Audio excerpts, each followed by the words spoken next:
Hello guys, इथे मी आज आहे लक्ष्मीपूजन, त्याच्यामुळे मी आज पूर्ण दिवसाचा माझा रुटीन इथे मी शेअर करणार आहे। आज मी थोडं स्किन केअर रुटीन कामावरून झाल्यावरती स्किन केअर रुटीन केलेलं आहे। त्याच्यामध्ये नीम फेस स्क्रब करून घेतलेला आहे। स्क्रब केल्यानंतर चेहरा किती खरंच स्मूथली दिसतो। इथे दुपारच्या जेवणामध्ये मी दोडक्याची भाजी, भाकरी आणि भात बनवलेला आहे। अशा पद्धतीप्रमाणे मी भाजीकडे फोडणी घालते। त्याची रेसिपी मी यूट्यूबवरती टाकली, तुम्ही जाऊन नक्कीच चेकआउट करू शकता।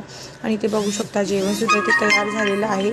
अशा पद्धतीप्रमाणे दिवाळी म्हटलं की खरंच खूप कामांची गडबडसुद्धा चालू असते। ते जेवण तयार आहे, भाकरी, भात आणि दोडक्याची भाजी। आणि ते दुपारी पार्सल आलेलं आहे। ही जी ॲक्च्युली थोडीशी सँडल आपण स्लीपर टाईप बोलू शकतो, जी बटन्स आहे, जे ओल्ड घरामध्ये जे सिनियर सिटीजन असेल त्यांच्यासाठी ही खूप उपयुक्त आहे। आणि त्याच्यामध्ये ना ह्याचा रिव्ह्यू खूप चांगला पण आहे। मिशोवरनं मी मागवलेली आहे, तुम्ही बघू शकता। ही खरंच खूप छान पण आहे। आपलं ब्लड सर्क्युलेशन वगैरे बॉडी